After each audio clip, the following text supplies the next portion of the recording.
আজকে আমরা গিটারের সমস্ত পার্টস নিয়ে আলোচনা করব, যে গিটার কেমন হতে পারে এবং গিটারের বডিতে প্রত্যেকটা পার্টসের নামগুলো কি কি এবং আমরা কিভাবে গিটারটাকে বাজাই সবকিছু সম্পর্কে আজকে জানবো ফার্স্ট ক্লাসে আমরা। তাহলে পৃথিবীতে অনেক ধরনের গিটার আছে, কোনোটা ইলেকট্রিক হয়, কোনোটা সেমি ইলেকট্রিক হয়, কোনোটা অ্যাকোস্টিক হয়, কোনোটা আবার ক্লাসিক্যাল হয়।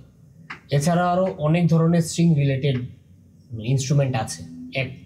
একটা মাত্র তার দিয়েও ইনস্ট্রুমেন্ট হয়, দুইটা তার দিয়ে হয়, তিনটা দিয়ে হয়, চারটা দিয়ে হয়। আমি যেটা বাজাচ্ছি এটা হচ্ছে অ্যাকোস্টিক গিটার, এবং অ্যাকোস্টিক এবং ইলেকট্রিকও বলা যায়, সেমি ইলেকট্রিক বলা যায়, কারণ হচ্ছে এতে একটা ইকুয়ালাইজার আছে যেটার মাধ্যমে আমরা চাইলে স্টেজ পারফর্ম করতে পারি, তাই এটাকে আমরা সেমি ইলেকট্রিক বলতে পারি। তাহলে সেমি ইলেকট্রিক গিটার কিভাবে বাজায় এবং বাজানোর স্টাইলটা কি, আজকে আমরা সবকিছু জানবো। তাহলে আমার হাতে যে গিটারটা আছে, গিটারের যে উপরের পার্টটাকে আমরা বলবো হচ্ছে হেড, গিটারের হেড।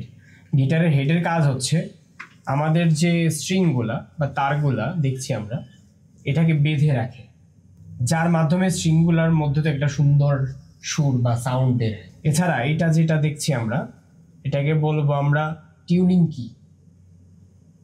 তাহলে এটা হচ্ছে হেড, এটা হচ্ছে টিউনিং কি। টিউনিং কির কাজটা হচ্ছে স্ট্রিংগুলোকে সুরে বাঁধে। আমি যদি টিউনিং কিটাকে লুজ করে দিই তাহলে সেটা একদম মানে সাউন্ডটা বসে যাবে, লো সাউন্ড শোনাবে। আবার যদি টিউনটাকে বাড়াই দিই তাহলে সেটাকে সাউন্ড অনেক লাউড একটা সাউন্ড হবে বা হাই নোট একটা সাউন্ড হবে। তাহলে টিউনিং কির উপর ডিপেন্ড করে স্ট্রিংয়ের সাউন্ড ডিপেন্ড করে, স্ট্রিং কোন ধরনের সাউন্ড করবে। এবং হচ্ছে তাহলে আমরা জানলাম এটা হেড, এটা টিউনিং কি। আর এই যে সোনালী কালার দেখা যাচ্ছে এখানে এরকম লাইনগুলা, এগুলাকে বলবো আমরা ফ্রেট লাইন। ফ্রেট লাইন,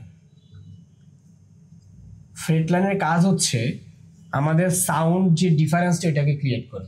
যেমন আমি যদি এখানে বাজাই এরকম সাউন্ড হয়, তাহলে পরের স্ট্রিং কেমন সাউন্ড হবে। এই যে সাউন্ডের একটা ভেরিয়েশন ক্রিয়েট করে হচ্ছে ফ্রেট লাইন, সাউন্ড ক্রিয়েট করছে। এখানে যদি বাজাই তাহলে এখানে লো সাউন্ড, হাই সাউন্ড, এটা হচ্ছে সমস্ত কাজটা করছে ফ্রেট লাইন। তাহলে আমাদের সাউন্ডের ভেরিয়েশন করছে হচ্ছে ফ্রেট লাইন। আমরা জানলাম এটা হচ্ছে হেড, এটা হচ্ছে টিউনিং কি, এটা হচ্ছে ফ্রেট লাইন, এটাকে বলবো আমরা স্ট্রিং। স্ট্রিং আমরা যে গিটারটা বাজাচ্ছি এটার মধ্যে 6টা স্ট্রিং আছে, এর কম বেশিও থাকে, কিন্তু সাধারণত নর্মাল গিটারগুলোতে 6টা স্ট্রিংই হয়, electric guitar, semi electric, classic. তাহলে 6টা স্ট্রিং আমরা জানলাম। এটা হচ্ছে হেড, এটা টিউনিং কি, এটা ফ্রেট লাইন, এটা হচ্ছে স্ট্রিং।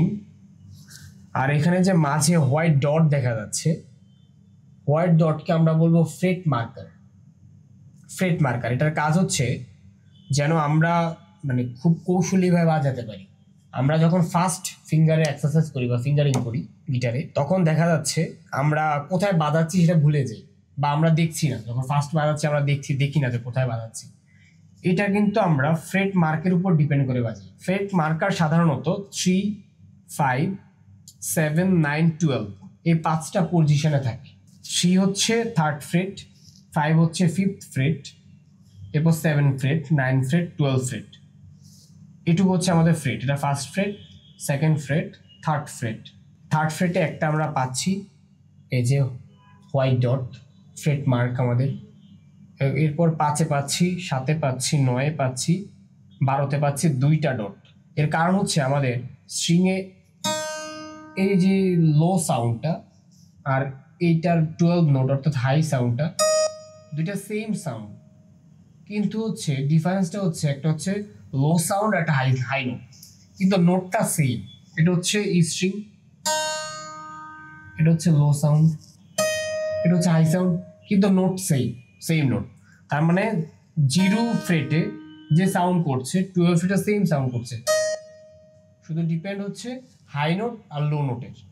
এর জন্য এখানে 12 ফ্রেটে 2টা ডাবল ডট দেওয়া হয়েছে, যেন আমাদের বোঝা সুবিধা হয় যে আমরা 12 ফ্রেটের কাছাকাছি আছি অথবা 12 ফ্রেটে বাজাচ্ছি। তাহলে আমরা জানলাম এটা হচ্ছে হেড, এটা হচ্ছে টিউনিং কি, এটা হচ্ছে ফ্রেট লাইন, এটা হচ্ছে স্ট্রিং, আর হোয়াইট ডট যেগুলো আছে এগুলোকে বলবো আমরা ফ্রেট মার্ক। আর ফ্রেট মার্ক এবং ফ্রেট থাকে হচ্ছে ফ্রেট বোর্ডে। এটা হচ্ছে ফ্রেট বোর্ড। একটা ফ্রেট বোর্ডে অনেকগুলো ফ্রেট থাকতে পারে, অনেকগুলো ফ্রেট থাকে।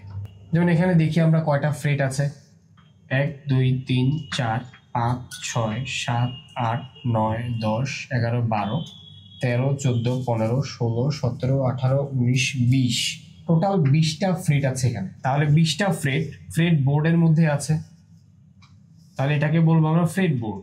আমাদের গিটারের পিছনের যে অংশটা, এই যে অংশটা, এটাকে বলবো আমরা হচ্ছে নেক।